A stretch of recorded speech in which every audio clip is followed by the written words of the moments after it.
कक्षा 9 के प्यारे बच्चों, नमस्कार।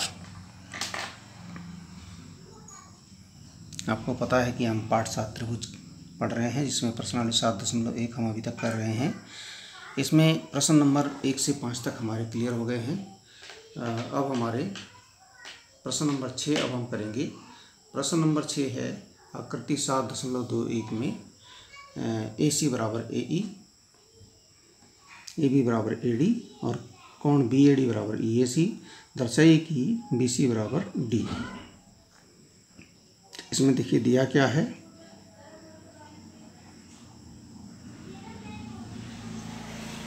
इसमें दिया है 7.21 चित्र है ये। इसमें दिया है AC बराबर AE और क्या दिया है AB बराबर AD और दिया है कोण BAD बराबर कोण EAC। ये दिया है, सिद्ध करना है, सिद्ध करना है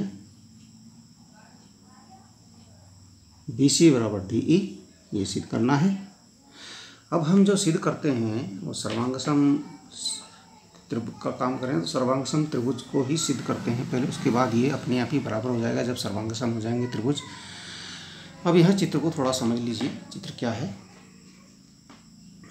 चित्र को पहले समझना पड़ेगा कि ये चित्र क्या कह रहा है।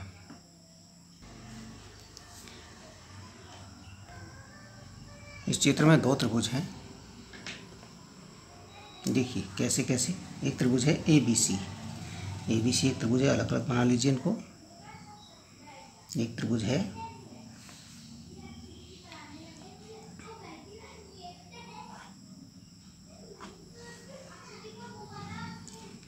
मान लेते हैं ABC है, बनाने का प्रयास करते हैं इसको।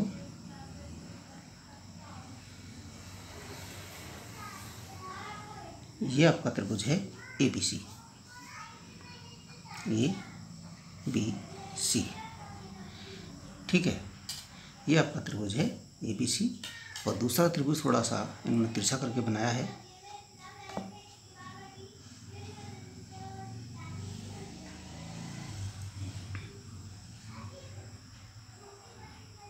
इस प्रकार से है कुछ, ये है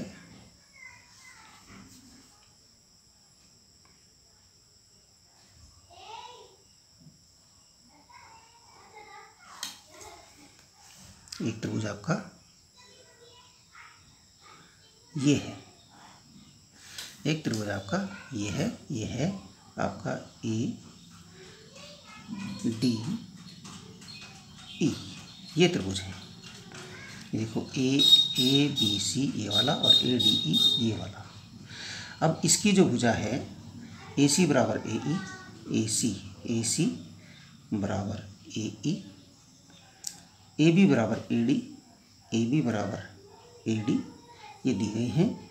अब इसमें कोण BAD, अब इसमें देखिए कोण BAD यहाँ पर नहीं है, यहाँ पर है BAD। ये किसी त्रिभुज का ये वाला और ये वाला कोण बराबर है, लेकिन हमें जो है दो ही भुजाएं दी गई हैं, ठीक है ना। हमें तो ये पूरा कोण करना है, BAC ये पूरा कोण करना है और DAE ये पूरा कोण करना है, लेकिन वहाँ BAD तक दिया गया है। BAC आपका यहाँ तक होगा, ये कोण जो है ये आपका यहाँ तक होगा इस त्रिभुज का। और जो DAE है, DAE ये कोण आपका यहाँ तक होगा। मतलब ये बीच में जो ये कोण छोटा सा बन रहा है, इसका DAC है, ये दोनों में आ रहा है, इसको आपको समझना है। अब देखिए यहाँ उत्पत्ति,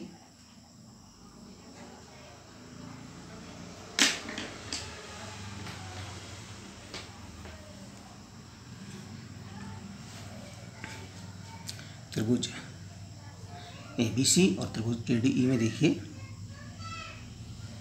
इसमें देखिए, हाँ चित्र में कोण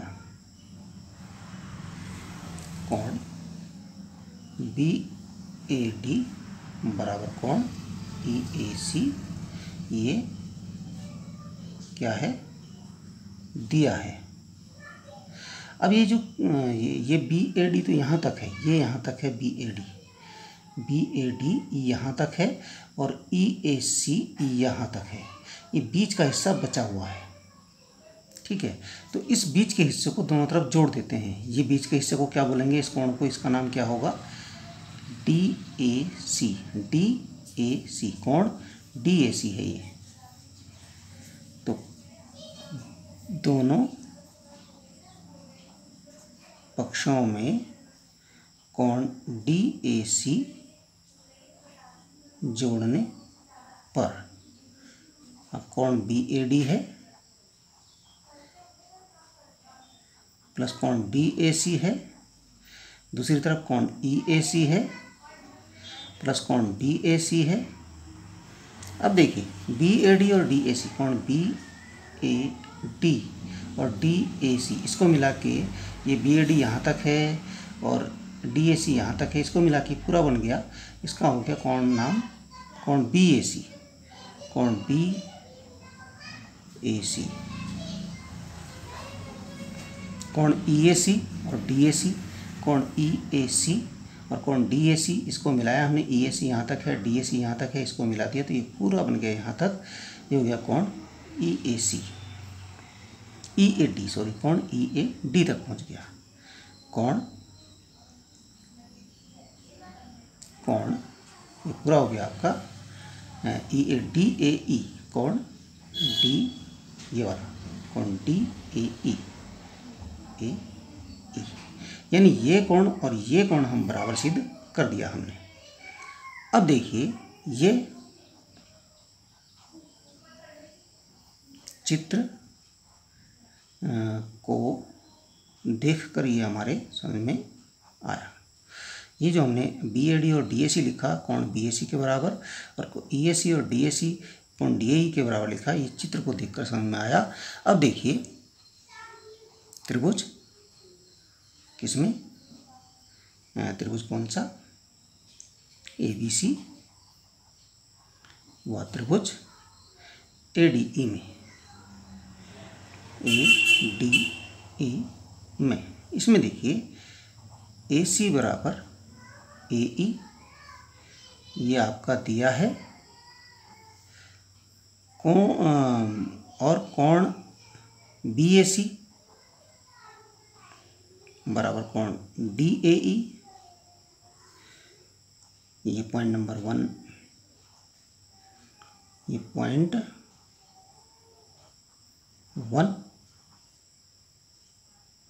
1 से, ठीक है। और इसमें ए बी बराबर ए डी भी दे रखा है, ए बी बराबर ए डी, ये भी आपका दिया है। ठीक है, 3 चीज़ हो गई, 2 भुजा और एक कोण, उनके बीच का कोण। तो अब क्या लिखेंगे, अतः त्रिभुज ए बी सी सर्वांगसम त्रिभुज ए डी ई। ये सर्वांगसम हो गए। क्यों सर्वांगसम हो गए, कौन सी कसौटी लगी इसमें, भुजा, ये भुजा आई, फिर कोण, ये कोण आया, फिर भुजा, 2 भुजा और उनके बीच का कोण, ये कसौटी इसमें लगी। ठीक है, इसको हम SAS यानी सास भी कहते हैं। ठीक है, अब क्योंकि ये बराबर हो गए, ये त्रिभुज सर्वांगसम हो गए। जब ये त्रिभुज सर्वांगसम होंगे तो ये दोनों त्रिभुज सर्वांगसम होंगे तो इनकी संगत भुजाएं बराबर होंगी। ये भुजा बची थी BC बराबर DE के बराबर होगी। ठीक है ना, और ये कोण E कोण C के बराबर होगा, B कोण D के बराबर होगा। तो आप लिख सकते हैं BC, इसलिए BC बराबर DE। क्यों, सर्वांगसम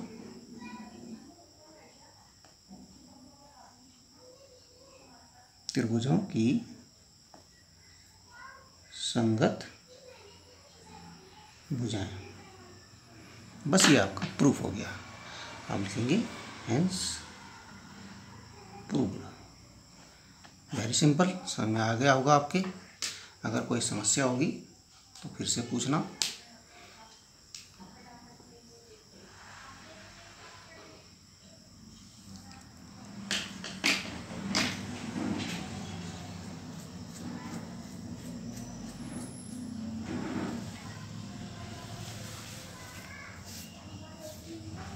ठीक है,